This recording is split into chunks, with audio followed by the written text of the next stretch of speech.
Mega Man, conhecido como Rockman no Japão, é uma das maiores franquias criadas pela ex-gigante dos games, Capcom. Ou pelo menos era, até eles pararem de fazer jogos dela. Não. Enfim, tudo começou em 1987, quando foi lançado o primeiro jogo, Mega Man, pro bom e velho Nintendinho. E desde então tivemos inúmeras continuações, remakes e spin-offs, que levaram a série por diversos caminhos e exploraram as mais variadas possibilidades. E, como não poderia deixar de ser, também rendeu várias adaptações. Não. Incluindo adaptações animadas. E, bom, você clicou nesse vídeo por um motivo, né? E eu não sei como concluir essa introdução. Só vou dizer que vou separar as adaptações não por data de lançamento, mas por geração do jogo adaptado. Assim sendo, comecemos com...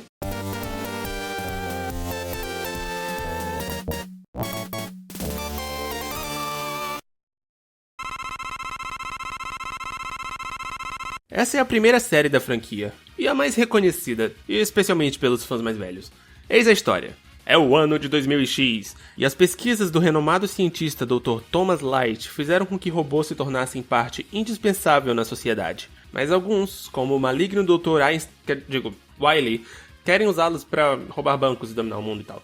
Felizmente, o filho do Dr. Light, o pequeno ex-robô doméstico atirador de canhões ovais Rock, ou melhor, Mega Man, Rockman no Japão, está aqui para detê-lo. E mais tarde aparecem outros personagens envolvidos também, tipo esse pessoal. Reza a lenda que originalmente o primeiro jogo era para ser um jogo de Astro Boy, e portanto os dois são bem semelhantes, mas não há nenhuma declaração oficial. Os jogos clássicos de Mega Man são fantásticos e divertidíssimos, mas não há quem negue que o enredo nunca foi o forte deles. Era 8 bits, e enredos de jogos de plataforma nunca ficavam mais complexos do que as cutscenes de Ninja Gaiden. Isso não importa para os jogos, que venderam horrores, mas importa para as adaptações deles, que interpretaram ele, cada um à sua maneira. E vamos às animadas. Produzido em 1993 pela Ash Productions, pouco depois do lançamento de Mega Man 5, por encomenda do Centro de Comunicação Intercultural do Japão, Upon a Star é provavelmente o título menos conhecido dessa lista e também o mais incomum. E antes de eu falar mais sobre isso, vamos à sinopse. É um dia qualquer no mundo do jogo de Mega Man, até que, sem nenhum motivo, ele e o Dr. Wily são transportados de dentro do cartucho de um menininho japonês, Yuta, para o mundo real. Agora o Dr. Wily, naturalmente, quer causar destruição e caos no mundo real, e cabe a Mega Man impedi-lo. E aprender um monte de curiosidades sobre a cultura japonesa no caminho. Sim, meus amigos, este é um desenho educativo. E... eu não tenho nada a acrescentar a isso. Como eu disse, é um desenho educativo. Obviamente não foi feito para maiores de 4 anos. E, como alguém incluso nesse grupo, eu não posso julgá-lo muito bem. Dito isso, dá pra recomendar esses 3 OVAs só por causa do seu visual. Os designs dos personagens são atraentes e fiéis aos jogos, e a animação é fantástica. Nos primeiros 2, o terceiro é bem feio. É simplesmente perfeita para uma adaptação de Mega Man. E quando não está nos forçando a aprender fatos triviais sobre a Terra do Sol Nascente, é um anime muito bonito. No mínimo, um ótimo material para AMVs.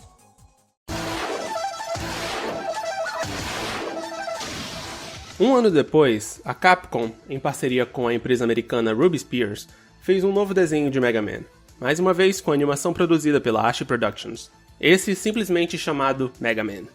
Diferente do título anterior, que por sinal pode ser visto como um piloto para esta série, este foi cuidadosamente produzido para agradar as crianças americanas nas manhãs de sábado dos anos 90. E para vender brinquedos, é claro.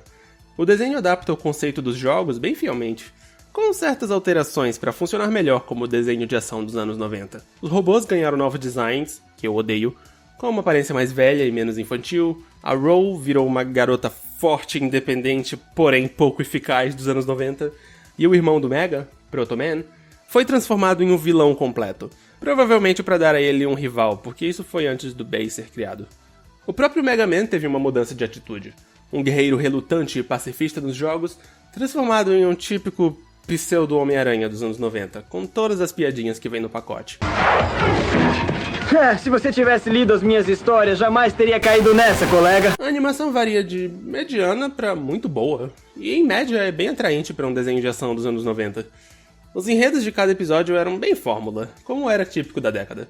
O Dr. Wily atacava algum lugar e Mega Man e sua turma iam detê-lo, trocando um belo bate-boca pastelão no caminho. Bem simples, bem viajado, mas também bem movimentado e cheio de ação, livre para todos os públicos. O que fez do desenho um sucesso com a garotada. Não é a adaptação mais fiel em espírito dos jogos, mas é extremamente divertida. Eu não consideraria este o melhor desenho de Mega Man, mas com certeza é o meu favorito. Ele foi exibido no Brasil pelo SBT. Apesar de altos índices de audiência nos Estados Unidos, ele foi infelizmente cancelado após apenas 2 temporadas, devido a toda uma confusão com a produção de brinquedos da Bandai, mas deixou sua marca no mercado, e até hoje é bem amado. Curiosidade final antes do próximo.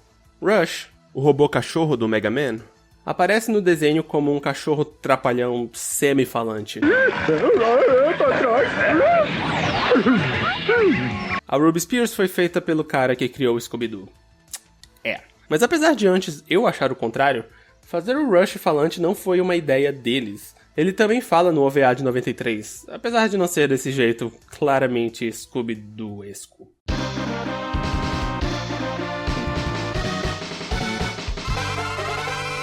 Em 1993, a Capcom inaugurou a entrada de Mega Man no Super Nintendo não com um jogo da série clássica, apesar de que lançariam um depois, mas com o primeiro jogo de uma nova sub-franquia, o meu amado Mega Man X, ou Rockman X no Japão. É o ano de 2100X, um século se passou desde a série clássica, e a situação entre robôs e humanos piorou um pouco. Os robôs ficaram mais avançados, mas infelizmente isso fez alguns deles ficarem maus e anti-humanos.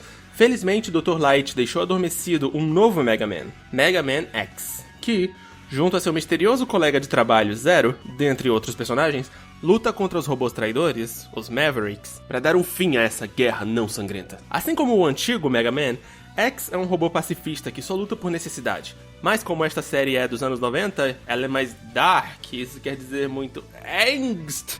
Enfim, a série, que é majoritariamente excelente, rendeu um monte de jogos e fez bastante sucesso e tal. Mas antes de falarmos do único anime produzido baseado nela, temos que falar do Mega Man X. Durante o período de produção do Mega Man da Ruby Spears, Mega Man X era o jogo mais recente da série, e os produtores tinham planos para adicionar cada vez mais elementos de X na história. Infelizmente, o desenho foi cancelado, mas foi lançado um episódio com o X, chamado, Mega X, em que ele volta no tempo e conhece o clássico, porque por que não? Assim como os demais personagens, o X teve seu design revisado para ficar menos adolescente e mais adulto. E foi interpretado como mais violento do que no jogo, para criar um maior contraste com o Mega Man clássico. Mas fora isso, apresenta o conceito da série bem. Infelizmente, nem Zero, nem Sigma, o vilão da série, aparecem no episódio. E não tem muito a se falar sobre ele fora isso. É um típico episódio de Mega Man da Ruby Spears, e é super doido, super rápido e super divertido. Em 2005, a Capcom lançou para o PSP um remake do primeiro Mega Man X, Mega Man Maverick Hunter X, ou Irregular Hunter X no Japão, vocês entendem. E ele incluía um especial animado chamado Day of Sigma, que se passa antes do jogo e mostra a passagem do vilão Sigma pro lado do mal. A essa altura da franquia, a Ash Productions infelizmente parou de ser responsável por fazer as animações da série, e todas elas passaram a ser feitas pelo estúdio de animação Xebec. E a Xebec é péssima. Tudo que ela faz é feio, incluindo o que ela faz com Mega Man normalmente. A gente chega lá. Tendo dito isso, Day of Sigma é o anime de Mega Man pós-2000 mais bonito de todos. Não há muito o que dizer, é dirigido de forma competente e a animação, em média, é bem expressiva, algo que a Xebec não costuma fazer muito bem. Abusa um pouco de computação gráfica, mas depois de NT Warrior, acho que ninguém esperava menos. Enfim, esse é o tipo de adaptação que podia ter feito muito mais com a sua ideia, mas tem seus momentos e, no geral, é boa e é rápida. Eu não recomendaria isso pra quem não é fã de Mega Man X, mas pra quem é uma boa pedida. Mas infelizmente o outro anime da Xebec.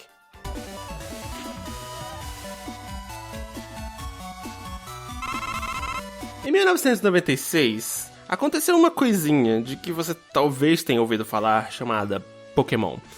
E essa coisinha meio que mudou todas as regras do jogo de vender animes pra crianças. Todo mundo queria uma fatia da torta de lucros de Pokémon. E pra isso todos tinham que fazer suas próprias franquias Mon. E em 2001, Mega Man entrou nessa também, com uma pequena série chamada Mega Man Battle Network. ou Rockman X no Japão. Ao invés de ser uma continuação dos antigos Mega Man, este se passa em um universo alternativo. É o ano de 2000X. Viver é quase como estar em um videogame. Nancy, Ana tá lá. Como eu ia dizendo, é o ano de 2000X. E ao invés de robótica, foi a internet que dominou o mundo. E tudo está conectado a ela, incluindo casinhas de cachorro e máquinas de refrigerante. E, para ajudar o cidadão comum a navegar nessa internet que engloba tudo, programas de inteligência artificial chamados NetNavis os ajudam a gerenciar homepages, fazer downloads e mandar e-mails. E eu sei o que você tá pensando, mas isso foi em 2001, tá? E, como não poderia deixar de ser, os naves também lutam contra vírus e outros naves, que nem Pokémons. E é aí que entram nossos heróis. Len Hikari, Neto Hikari no original, de 12 anos, e seu nave, Megaman.exe. E nós acompanhamos as aventuras dos dois, salvando o mundo, fazendo amigos, fazendo rivais, e posando dramaticamente para conectar um pendrive. E deixa eu só dizer que eu amo essa série, vocês nem fazem ideia. Em março de 2002, estreou o primeiro anime da série, que ficou conhecido como Mega Man Anti-Warrior aqui no ocidente. É só Rockman X no Japão. Vai ser difícil, mas eu vou tentar manter essa parte curta. O anime, produzido odiosamente pela Zeback, começa como uma adaptação do jogo, sabe? No sentido de que os dois têm o mesmo conceito base e personagens em aparência. Mas é aquele tipo de adaptação que parece fazer todo o possível pra me irritar. Personalidades, prevalência, desenvolvimento. É como se alguém que gostasse só um pouco desses personagens e desse universo tivesse tentado reescrevê-los em um contexto parecido, mas diferente. E isso não me incomodaria em nada se isso fosse feito pra melhorar a história. Mas em 90% das vezes, piora a história. Momentos de drama são vazios e escassos, os personagens são sem vida, as lutas são chatas, é o completo oposto dos jogos. Mas pra minha frustração, essa foi a série animada mais bem sucedida da franquia, e alcançou 209 episódios, distribuídos por 5 séries. A primeira, Access, Stream, Beast e Beast Plus. No Brasil só foi exibida a primeira, no Jetix e na Globo, enquanto que americanos, canadenses e afins chegaram a consumir Access. O resto ficou no Japão. Mas não chore por Anti-Warrior, Argentina. Não vale a pena. Começando com Access, o anime introduz um conceito chamado Cross Fusion, que permite aos humanos da série se fundirem com seus naves para lutar no mundo real. E simples assim, a série de Mons virou um tokusatsu. Por quê? Eu não sei! Eu simplesmente não sei. E nem é um bom tokusatsu, e as transformações nem são bem animadas. Aliás, eu já falei que a animação é feia, porque Jesus amado, ela é muito feia. Coisas raramente se movem, computação gráfica usada o tempo todo. E até o atraente design dos personagens, que foi tirado do jogo, vai piorando com o passar das temporadas. Ok, eu vou me cortar aqui, porque eu podia ficar falando mal desse anime por um vídeo inteiro. Mega Man Anti-Warrior é um lixo. Os jogos não são lixo, eles são fantásticos. Recomendo todos. Menos o 4 e 5 e os spin-offs. Mas os outros são super legais.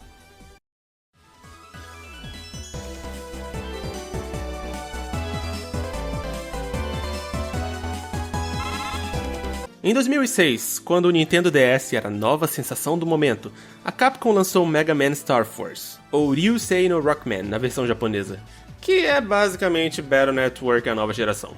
É o ano de 2200X, e agora a sociedade redirecionou sua obsessão pela internet para uma obsessão por ondas eletromagnéticas. É tipo Wi-Fi, só que não é Wi-Fi, sabe? Enfim, nossas crianças não têm mais mãos, incluindo o nosso solitário protagonista, Geostellar, ou Subaru Hoshikawa no original. Mas, pra sorte dele, há uma raça de alienígenas eletromagnéticos meio netneviescos que estão aparecendo na Terra, incluindo o mal educado, mas bem intencionado Omega X, ou Warrock na versão japonesa. E ao se fundirem, eles se transformam em Mega Man, para salvar o mundo e fazer amigos e rivais, etc. Não há confirmação oficial disso, mas tá bem óbvio que a série tomou algumas ideias de Mega Man Anti-Warrior, especificamente os Cross Fusions. Mas, diferente de Anti-Warrior, Star Force é escrito por pessoas que sabem o que fazem.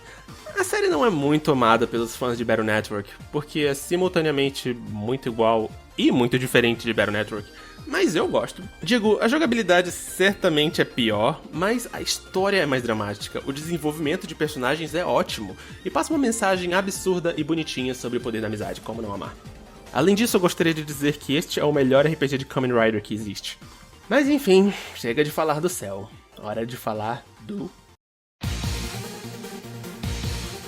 Bom, o anime tem o mesmo roteirista, mesmo diretor, mesmo estúdio, mesmo horário, mesmo tudo de NT Warrior. Então claro que é uma ótima adaptação, né? As minhas queixas são exatamente as mesmas de NT, então vou poupar o tempo de vocês. Mas acho que Star Force é mais tolerável do que NT Warrior, porque é mais curto. Não testa tanto a sua paciência quanto os 200 episódios de nada de NT Warrior. A palavra-chave aqui é tanto. Foi lançado incompleto nos Estados Unidos e nunca chegou no Brasil. E esse foi o mais recente desenho de Mega Man. Eu espero que vocês tenham curtido o vídeo, porque eu adorei revisitar o passado nele. Sim, até você, NT lixo. A franquia anda super morta nesses últimos anos. Não. Mas 2017 se mostra promissor. Mais ou menos. Foi anunciado um novo desenho de Mega Man reimaginando as origens do robô azul. E eu quero acreditar que...